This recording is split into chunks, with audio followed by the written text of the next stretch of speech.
मामला को लेकर के हो या फिर बवाना में जिस तरीके से कांड हुआ उन मामला को लेकर के हो, दिल्ली के यूं कहे तो लगभग जिलों में इस तरीके की जो घटना हो रही है, इसको आप कैसे देख रहे हैं? क्या रेखा गुप्ता जी से दिल्ली संभल नहीं रहा?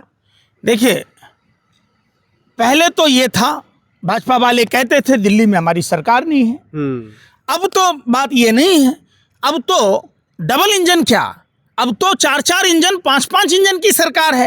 एमसीडी में सरकार इनकी है, दिल्ली का राज्यपाल इनके द्वारा निर्देशित होता है, दिल्ली की मुख्यमंत्री इनका है, गृह मंत्री इनका है, प्रधानमंत्री इनका है, सब इन्हीं का है। तब भी यमुना की सफाई नहीं हुई।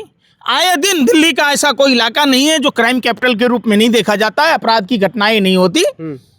आपको सबको पता है, लेकिन मीडिया उस चीज को दिखाना नहीं चाहती है। न्याय की जहां तक की बात है, न्याय क्यों नहीं मिल पा रहा है? तरुण की मां भटक रही है, रो रही है, वो कह रही है, साफ साफ कह रही है, जो हमें दिल्ली सरकार पर भरोसा नहीं है, पुलिस प्रशासन पर भरोसा नहीं है, और भी कई से ज्यादा जहां जहां घटना हुई है, तमाम लोग नाराजगी जाहिर कर रही है सरकार से। देखिए, भारतीय जनता पार्टी आरएसएस ने नफरत की जो पौधा लगाया है, वो पौधा देश में विकराल रूप धारण करता जा रहा है। लोगों में नैतिक शिक्षा की कमी है। किसी भी आदमी को कानून अपने हाथ में लेने का, किसी को सजा देने का कोई हक नहीं है। चूंकि देश में लॉ एंड ऑर्डर नहीं है, देश की राजधानी दिल्ली में लॉ एंड ऑर्डर नहीं है।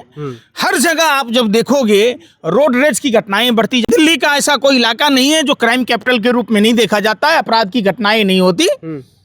आपको सबको पता है, लेकिन मीडिया उस चीज को दिखाना नहीं चाहती है। न्याय की जहां तक की बात है, न्याय क्यों नहीं मिल पा रहा है? तरुण की मां भटक रही है, रो रही है, वो कह रही है, साफ साफ कह रही है, जो हमें दिल्ली सरकार पर भरोसा नहीं है, पुलिस प्रशासन पर भरोसा नहीं है, और भी कई से ज्यादा जहां जहां घटना हुई है, तमाम लोग नाराजगी जाहिर कर रही है सरकार से।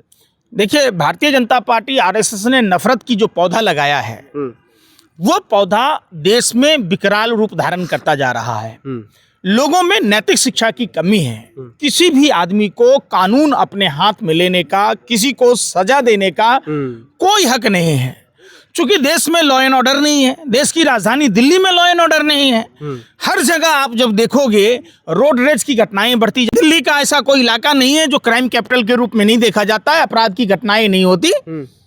आपको सबको पता है, लेकिन मीडिया उस चीज को दिखाना नहीं चाहती है। न्याय की जहां तक की बात है, न्याय क्यों नहीं मिल पा रहा है? तरुण की मां भटक रही है, रो रही है, वो कह रही है, साफ साफ कह रही है, जो हमें दिल्ली सरकार पर भरोसा नहीं है, पुलिस प्रशासन पर भरोसा नहीं है, और भी कई से ज्यादा जहां जहां घटना हुई है, तमाम लोग नाराजगी जाहिर कर रही है सरकार से। देखिए, भारतीय जनता पार्टी आरएसएस ने नफरत की जो पौधा लगाया है, वो पौधा देश में विकराल रूप धारण करता जा रहा है। लोगों में नैतिक शिक्षा की कमी है। किसी भी आदमी को कानून अपने हाथ में लेने का, किसी को सजा देने का कोई हक नहीं है। चूंकि देश में लॉ एंड ऑर्डर नहीं है, देश की राजधानी दिल्ली में लॉ एंड ऑर्डर नहीं है। हर जगह आप जब देखोगे रोड रेज की घटनाएं बढ़ती। दिल्ली का ऐसा कोई इलाका नहीं है जो क्राइम कैपिटल के रूप में नहीं देखा जाता है, अपराध की घटनाएं नहीं होती। आपको सबको पता है, लेकिन मीडिया उस चीज को दिखाना नहीं चाहती है। न्याय की जहां तक की बात है, न्याय क्यों नहीं मिल पा रहा है? तरुण की मां भटक रही है, रो रही है, वो कह रही है, साफ साफ कह रही है, जो हमें दिल्ली सरकार पर भरोसा नहीं है, पुलिस प्रशासन पर भरोसा नहीं है, और भी कई से ज्यादा जहां जहां घटना हुई है, तमाम लोग नाराजगी जाहिर कर रही है सरकार से। देखिए, भारतीय जनता पार्टी आरएसएस ने नफरत की जो पौधा लगाया है, वो पौधा देश में विकराल रूप धारण करता जा रहा है। लोगों में नैतिक शिक्षा की कमी है। किसी भी आदमी को कानून अपने हाथ में लेने का, किसी को सजा देने का कोई हक नहीं है। चूंकि देश में लॉ एंड ऑर्डर नहीं है, देश की राजधानी दिल्ली में लॉ एंड ऑर्डर नहीं है। हर जगह आप जब देखोगे रोड रेज की घटनाएं बढ़ती। दिल्ली का ऐसा कोई इलाका नहीं है जो क्राइम कैपिटल के रूप में नहीं देखा जाता है, अपराध की घटनाएं नहीं होती। आपको सबको पता है, लेकिन मीडिया उस चीज को दिखाना नहीं चाहती है। न्याय की जहां तक की बात है, न्याय क्यों नहीं मिल पा रहा है? तरुण की मां भटक रही है, रो रही है, वो कह रही है, साफ साफ